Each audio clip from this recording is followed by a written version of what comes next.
The day began like dozens before it, steady and predictable. Our clinic buzzed with the usual rhythm. Patients filing in, nurses shuffling charts, doctors moving between exam rooms. Nothing suggested anything out of the ordinary. But one encounter that afternoon would leave me rattled in ways I hadn't expected, forcing me to question whether my instincts were failing me or saving me. When I walked into room 3, I had my tablet tucked under my arm, rehearsing the same lines I used with countless patients. "Good afternoon, Mr. Thompson," I said softly, hoping to put him at ease. He was a man in his early 50s, quiet in temperament, someone I had seen a few times for routine checks. Blood pressure, heart monitoring, the usual. Nothing dramatic. Nothing that should have unsettled me. But the atmosphere in that room was wrong from the moment I entered. He sat upright on the exam bed, posture rigid. His eyes darting to the corners of the space as though he wanted to escape or perhaps initiate something he couldn't quite bring himself to say.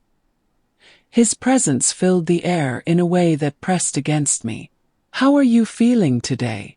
I asked, keeping my tone neutral. He gave the slightest nod, eyes still downcast. Too short, too evasive. Something about that look made the back of my neck tighten. "All right, let's get you set up with the monitor," I continued, moving forward with practiced efficiency. I adjusted the paper gown, preparing to attach the leads. That was when I noticed it.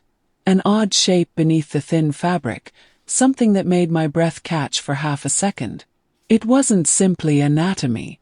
The way it seemed arranged, intentional even, threw me off. Heat spread through my cheeks as I forced myself to keep moving. Professionalism first. Focus. But then he shifted suddenly. The gown slipped loose and fell, leaving him exposed. My head jerked to the side, pulse hammering as I steadied my breath.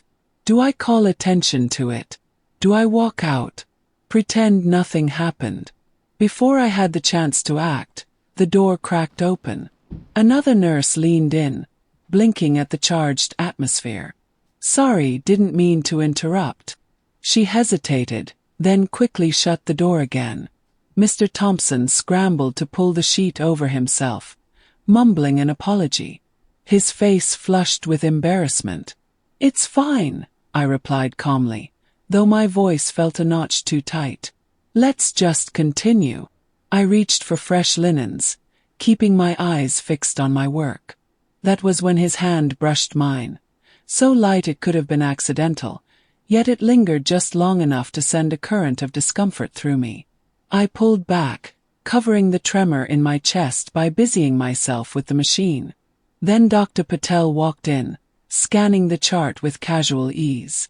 "Everything all right in here?" he asked, unaware of the tension that had just flooded the room. "Yes, doctor," I answered quickly, stepping away from the bedside. "Vitals are almost complete." I avoided eye contact with Mr. Thompson and left as soon as I could. Even after I shut the door behind me, the unease clung like static. I shook it off, burying myself in charting until a message pinged across my screen later that afternoon.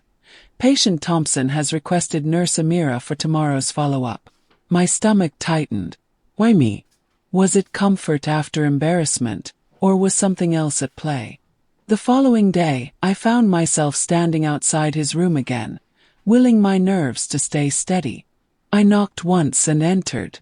His expression had changed. Gone was the awkward shame of the day before. Instead, he looked calm, almost assured. "I've been thinking about you," he said with a faint smile. My pulse stuttered. "Let's begin with your checkup, Mr. Thompson," I replied briskly, clinging to professionalism like a shield. But his eyes lingered. As I placed the leads, as I checked the readings, he never looked away. His gaze wasn't that of a patient being treated. It carried weight, intent. Every fiber in me screamed that this wasn't normal. The next morning I tried convincing myself I had imagined it, that maybe he was just awkward, that I was overreacting. But then another message came through. "Patient Thompson has asked for Nurse Amira again." I couldn't ignore it any longer. By the time I entered his room that third day, I had locked every wall inside myself. My greeting was flat. "Good morning. Let's begin." He gave the same half-smile. "I'm glad it's you." I didn't acknowledge it. I moved swiftly, my hands efficient, my words clipped. But when I leaned over to adjust the cuff, he whispered, "I've been thinking about you." I straightened, heart pounding. "Mr. Thompson, I am here to provide care. That's all. Nothing else. Please respect that." He nodded slowly, almost as though he had expected my response. His smile didn't falter. His eyes stayed fixed on mine. And then the door opened. Relief rushed through me, someone else. A witness. But it wasn't a doctor or nurse. It was a woman in her mid-40s, dressed neatly, carrying herself with sharp confidence. Not staff. Not another patient. "Am I interrupting?" she asked, eyes darting between us. Mr. Thompson flinched, almost imperceptibly. "No, not at all."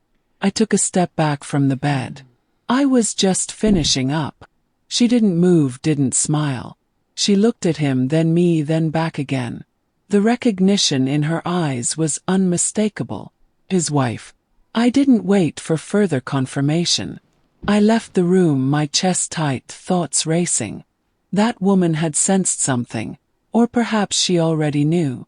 Either way, I had walked right into the middle of something tangled and precarious. Later that day, another notification flashed across my screen. "Patient Thompson has requested Nurse Amira again."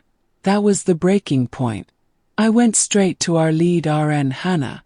"Can someone else cover him tomorrow? He's becoming too familiar, and I need space." She studied me for a moment, her brow creased. "We're short-staffed, but I'll try to make adjustments. No promises." The next morning, despite my request, my name was still on his chart. My body felt heavy as I walked to his room, but this time I was armed with resolve. No blurred lines. No hesitation.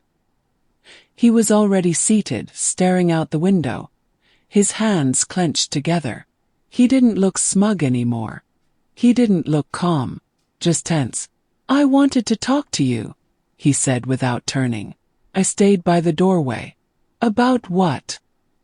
He rotated slowly, his expression softened. "About the other day. Crossed a line. I shouldn't have. I'm sorry." I searched his face, looking for sincerity or manipulation. My instincts flickered between the two. Finally, I replied evenly, "Let's keep this professional from now on." He nodded, his shoulders loosening. The rest of the appointment passed in silence. I kept every movement efficient, my voice stripped of warmth, my eyes focused only on the equipment. When it was over, I left without glancing back, though my pulse didn't calm until I was halfway down the corridor.